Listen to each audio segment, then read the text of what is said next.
माननीय कंधमाल सांसद श्रीजुक्त सुकांत कुमार पाणिग्राही महोदय, माननीय विधायक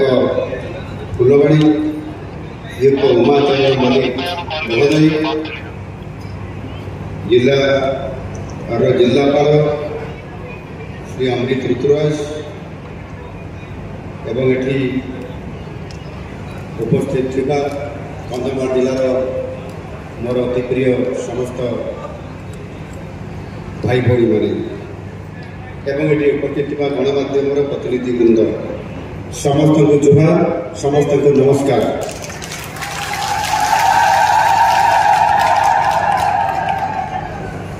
आज यही फुलवाणी ठारे कंधमाल जिलार विकास 749 कोटी ऊर्ध्व टंका मूल्यर 10टी गुरुत्वपूर्ण विभिन्न उन्नयनमूलक प्रकल्पर शुभ उद्घाटन एवं शिलान्यास तार भित्तिप्रस्तर स्थापन करागला। एथिरे 655 कोटी ऊर्ध्व टंका मूल्यर 5टी प्रकल्पर शुभ उद्घाटन एवं 93 कोटी ऊर्ध्व टंकार 5टी प्रकल्प भित्तिप्रस्तर स्थापन करा जायछि। कंधमाल जिलार विकास यात्रा ये सब प्रकल्प गुड़िक आउ एक नुआ अध्याय निश्चित भाव में कंधमाल जिला जोड़ी गला। नुआ सरकार आसला लोकंकर सरकार आसला आज प्रथम थर मत सौभाग्य प्राप्त है ये कंधमाल जिला को गस्त करने आज आप सहित आज ये गोटे मंच उपस्थित रही ये जिलार जो विकासमूलक प्रकल्प गुड़िकर श्रीगणेश शिलान्यास करागला ताहा निश्चित भाव में जनसाधारण विकास पथरे ये निश्चित भाव में आमको सहयोग कर दिनटी जिलावासी गर्व और गौरवर विषय। ये सब प्रकल्प गुड़िक मध्य पानीय जल प्रकल्प, मेगा पाइप जल जोगाण प्रकल्प, विद्यालय भित्तिभूमि उन्नतीकरण, पर्यटन केन्द्र, स्वास्थ्य केन्द्र,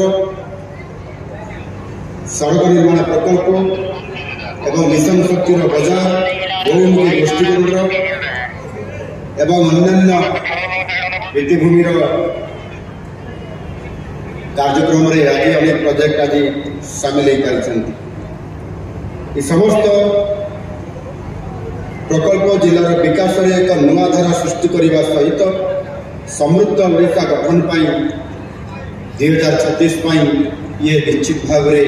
गोटे मूलदुआ पकेब एवं जो समृद्ध ओडिशार आमर जो स्वप्न अच्छी ताको कार्यकारी करने कंधमाल भागीदारी को आज दिन ठार जोड़बारे गोटे बहुत बड़ ये गोटे पदक्षेप। बंधुगण जो नवनिर्मित सरकारी भेषज महाविद्यालय और चिकित्सालय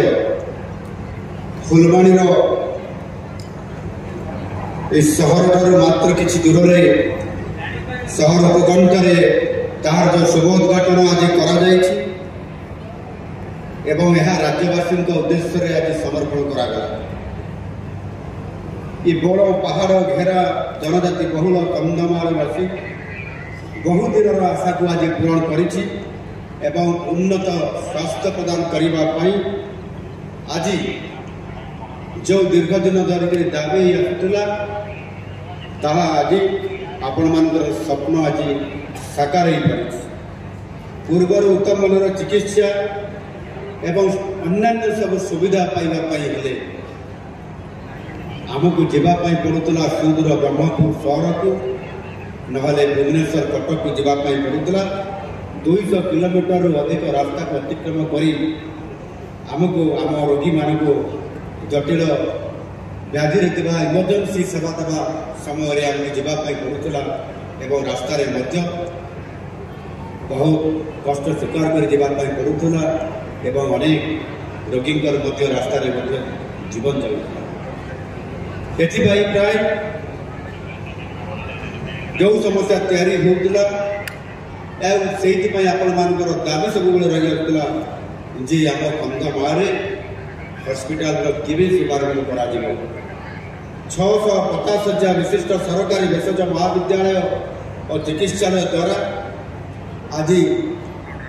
निश्चित भाव चिकित्सा सुनिश्चित करवा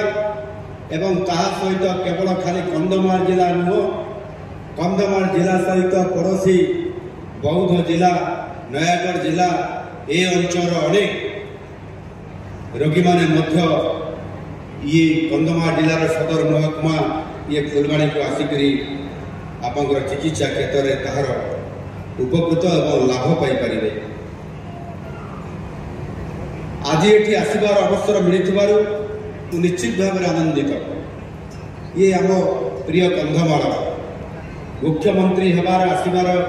हुए तो आज मोर प्रथम ये गस्त किंतु कंधमाल जिला को मुझे अनेक थर आसबार सुजोग आ सौभाग्य प्राप्त हवा निश्चित भाव में बहुत आनंदित और खुशी व्यक्त करे एका समय 14 दिन पर्यंत ये फुलवाणी जिले में कंधमाल जिले में रहिबार सुजोग मते प्राप्त होता एवं ये कंधमाल जिलार सांस्कृतिक ऐतिह्यपूर्ण ये अंचल आदिवासी मानकर